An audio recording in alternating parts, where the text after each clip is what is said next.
സാറേ, CPM സംസ്ഥാന സമ്മേളനം ഇന്ന് അവസാനിക്കുകയാണ്. അപ്പോൾ സംസ്ഥാന സെക്രട്ടറിയായിട്ട് എന്തായാലും MV ഗോവിന്ദൻ മാഷ് തന്നെ തുടരുമെന്നാണ് അറിയുന്നത്. പക്ഷേ ഈ സംസ്ഥാന സമ്മേളനത്തോടുകൂടി ഇതുവരെ CPM സമ്മേളനങ്ങളിൽ നിന്ന് വ്യത്യസ്തമായിട്ട് പല നയ രൂപീകരണങ്ങളിൽ വരുന്ന മാറ്റം, അതുപോലെ തന്നെ ഈ ക്യാപിറ്റലിസം എന്ന് പറയുന്ന കാര്യത്തിനോട് ഉള്ള അയിത്തം പൂർണ്ണമായും CPM അവസാനിപ്പിക്കുന്നു എന്ന പ്രത്യേകതയുള്ള ഒരു സമ്മേളനം, അതുപോലെ മോദി സർക്കാർ ഫാസിസ്റ്റ് അല്ല എന്ന രീതിയിലേക്കുള്ള ഒരു തിരിച്ചറിവിൻ്റെ, ഇന്ത്യയിൽ ഫാസിസം ഇല്ല എന്ന രീതിയിലേക്കുള്ള കാര്യങ്ങൾ പറയുന്നത്. അപ്പോൾ ഈ തരത്തിലുള്ള സമ്മേളനമാണ്. അപ്പോൾ ഇത് പാർട്ടി അണികളിലേക്ക് ഇനി പ്രവർത്തിക്കുന്ന കാലഘട്ടത്തിൽ കൊടുക്കുന്ന സൂചനകളും പ്രവർത്തന രീതികളൊക്കെയാണിത്. ഇപ്പോൾ എങ്ങനെയായിരിക്കും ഇതൊക്കെ ഇനി ഈ സമ്മേളനം CPM സ്വാധീനിക്കാൻ വേണ്ടി പോകുന്നത്? ഇത് CPM കുറച്ച് കാലമായിട്ട് തുടർന്നു വരുന്ന ഒരു നയവ്യതിയാനമുണ്ട്. അതിൻ്റെ ഒരു പൂർണ്ണത കൊല്ലം സമ്മേളനത്തിലൂടെ സ്റ്റാമ്പ് ചെയ്യപ്പെടുകയാണ്. അതിൽ മുഖ്യമന്ത്രി അവതരിപ്പിച്ച ഒരു നയരേഖയുടെ പേര് അത് നമ്മൾ പ്രത്യേകം ശ്രദ്ധിക്കേണ്ടതാണ്. നവകേരള നയിക്കാൻ പുതുവഴികൾ. നവകേരള രേഖ എന്നാണ് അതിന് പറയുന്നത്. നവകേരളത്തെ നയിക്കാൻ പുതുവഴികൾ. കേൾക്കാൻ രസമൊക്കെ ഉണ്ട്. ഏതൊരു കവിയാണ് ആ ഡ്രാഫ്റ്റ് എഴുതിയതെന്ന് നമുക്ക് സംശയിക്കാം. ആരെയോ ഉദ്ദേശിച്ച് പറഞ്ഞതുപോലെ എനിക്ക് തോന്നുന്നു.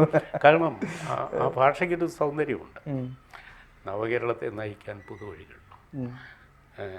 നവകേരളത്തെ നയിക്കാൻ നവവഴികളെന്ന് പറഞ്ഞിട്ട് 9 പരിപാടിയായിരുന്നെങ്കിൽ കുറച്ചുകൂടെ അർത്ഥവർത്ഥായത്. ഈ നവകേരള യാത്രയ്ക്ക് ശേഷം പുതിയത്. അതെ. അപ്പം അനേകം വഴികളുണ്ട്. അപ്പോൾ ആ മുഖ്യമന്ത്രിയുടെ ആ നവകേരള രേഖ വായിച്ചാൽ നമുക്ക് ഭാവിയിലേക്ക് CPM എങ്ങനെയാണ് ഈ നാടിനെ നയിക്കാൻ പോകുന്നത് എന്ന് നമുക്ക് വ്യക്തമാകും. രത്നം ചുരുക്കത്തിൽ ഈ പറയുന്ന ഈ വാചക ആടോപങ്ങളെല്ലാം മാറ്റി നിർത്തി നോക്കിയാൽ എൻ്റെ ആത്യന്തികമായ വികാരം എന്ന് പറയുന്നത് അധികാരലഹരിയാണ്. നേതാക്കളുടെ CPM നേതൃത്വത്തിലുള്ള അവരുടെ ചെറുതും വലുതുമായ എല്ലാവരുടെയും അധികാര ലഹരിയാണ് ഈ നവകേരള വഴികളുടെ ചേതോവികാരം. ഈ സമ്മേളനത്തിൽ നിന്ന് നമുക്ക് ആറ്റിക്കുറുക്കി അവസാനം പറയാവുന്നത് ഇതിൻ്റെ ആത്യന്തിക വികാരം എന്ന് പറയുന്നത് നേതാക്കന്മാരുടെ അധികാര ലഹരി.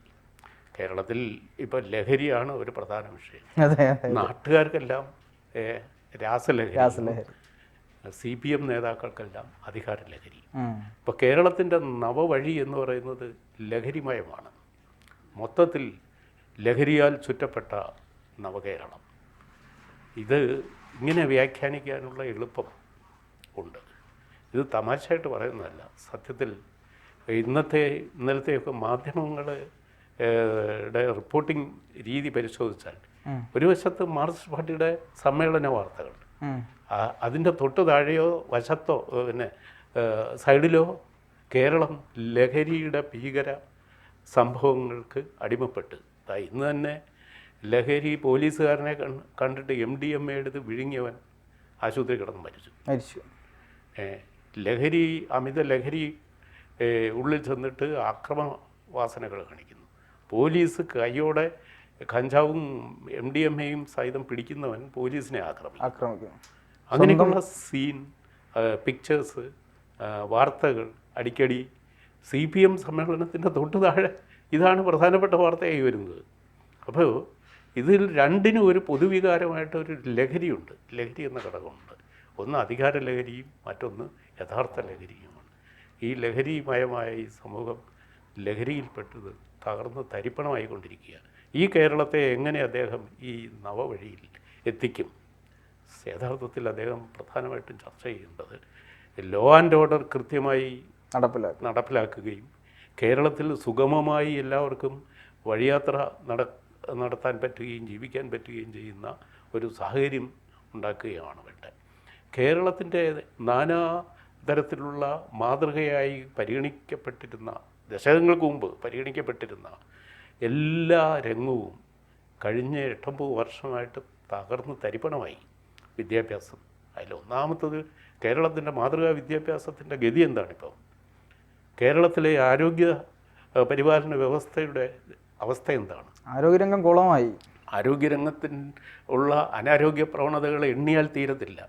മന്ത്രി ഈ മുട്ടിന്യായങ്ങൾ പറഞ്ഞുകൊണ്ട് അതിനെ ഓട്ടയടയ്ക്കാൻ ശ്രമിച്ചാലൊന്നും നടക്കാത്ത തരത്തിൽ അതിങ്ങനെ തള്ളിക്കയറി വരുന്ന ദുർചെയ്തികളാണ്. ഒരു വ്യവസ്ഥയില്ലായ്മയുടെ ഒരു അവ്യവസ്ഥമായ ഒരു അന്തരീക്ഷത്തിലാണ് കേരളത്തിലെ ആരോഗ്യസ്ഥിതി മുന്നോട്ട് പോകുന്നത്. അതിൻ്റെ അടിസ്ഥാന കാരണം എന്താ? ധർമ്മ ആശുപത്രികളുടെ അവസ്ഥ എന്താണ്? കേരളത്തിൽ പാവപ്പെട്ട ജനങ്ങൾക്ക് സൗജന്യ ചികിത്സ കിട്ടിക്കൊണ്ടിരുന്ന ജില്ലാ ആശുപത്രികളും മെഡിക്കൽ കോളേജുകളും താലൂക്ക് ആശുപത്രികളും ജനറൽ ആശുപത്രികളും ഒക്കെ ഇന്ന് നോക്കുകുത്തികളാണ്. അവിടെ വേണ്ടത്ര ഡോക്ടർമാരില്ല, ആവശ്യത്തിന് മരുന്നില്ല, ജീവനക്കാരില്ല, നല്ല സർവീസില്ല, നഴ്സിംഗ് സ്റ്റാഫും പാരാമെഡിക്കൽ സ്റ്റാഫും ഇല്ല. ഇതിൻ്റെയൊക്കെ അഭാവം കൊണ്ട് നിയമനം മര്യാദയ്ക്ക് നടക്കത്തില്ല. മെഡിക്കൽ കോളേജുകൾ ഗവൺമെൻറ് കൺട്രോളിലുള്ള മെഡിക്കൽ കോളേജുകളിൽ അധ്യാപകരുടെ ക്ഷാമം. കാരണം വിദ്യാഭ്യാസം പോലും അവിടെ കൃത്യമായി, മെഡിക്കൽ എഡ്യൂക്കേഷൻ പോലും കൃത്യമായി നടക്കുന്നില്ല. ഇത് CPM ഭരിക്കുന്ന കാലത്ത് ഇതിങ്ങനൊരു വ്യവസ്ഥയില്ലായ്മയിൽ പോകണമെന്ന് ആരോ തീരുമാനിച്ചതുപോലെയാണ് പലപ്പോഴും അനുഭവപ്പെട്ടിട്ടുള്ളത്. ഇത് പുതിയ കാര്യമല്ല. നയനാർ ഗവൺമെൻറ്റിൻ്റെ കാലത്തും ഇതുപോലെ തന്നെ ആരോഗ്യ പരിപാലനത്തിൽ ആരോഗ്യ ഭരണകൂടം, ആരോഗ്യ വകുപ്പ് കുത്തഴിഞ്ഞ് കിടക്കുമായിരുന്നു. ലോ ആൻഡ് ഓർഡർ അങ്ങനെയൊക്കെ തന്നെയായിരുന്നു ആണല്ലോ. അതിന് ഇത്രയും പരിതാപകരമായ അവസ്ഥ മുമ്പുണ്ടായിട്ടില്ല. ഈ ആരോഗ്യരംഗത്തെ ഈ അനാരോഗ്യ പ്രവണതയുടെ അടിസ്ഥാന കാരണം നമ്മൾ ചികഞ്ഞ് ചെല്ലുമ്പോൾ വേറൊരു കാര്യം വ്യക്തമാകും. കേരളത്തിലെ ഏറ്റവും വലിയ സ്വകാര്യ ആശുപത്രികളുടെ മുതലാളി CPM ആണ്.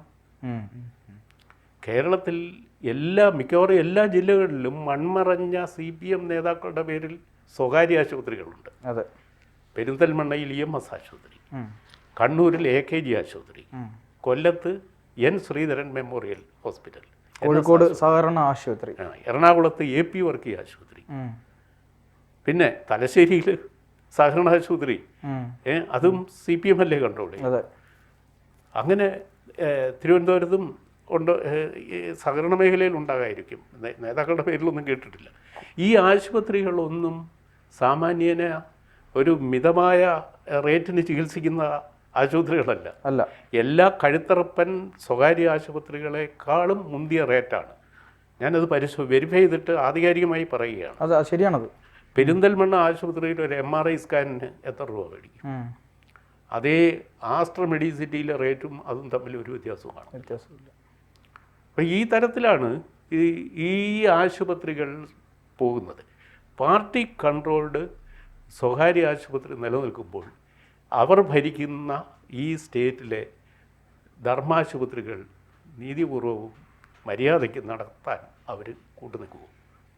ഡോക്ടർമാരെ പരമാവധി പീഡിപ്പിക്കുക, ഉപദ്രവകരമായി സ്ഥലം മാറ്റി ദ്രോഹിക്കും. അങ്ങനെ അടുത്ത് അവർ ദീർഘാവധി എടുത്ത് വീട്ടിൽ നിൽക്കും. അല്ലാത്തവർ സർക്കാർ സർവീസ് വിട്ടിട്ട് സ്വകാര്യ ആശുപത്രി പോകും. അപ്പോൾ ജനങ്ങൾക്ക് അയാളുടെ സർവീസ് കിട്ടാതാകും. ഇതാണ് അവസ്ഥ.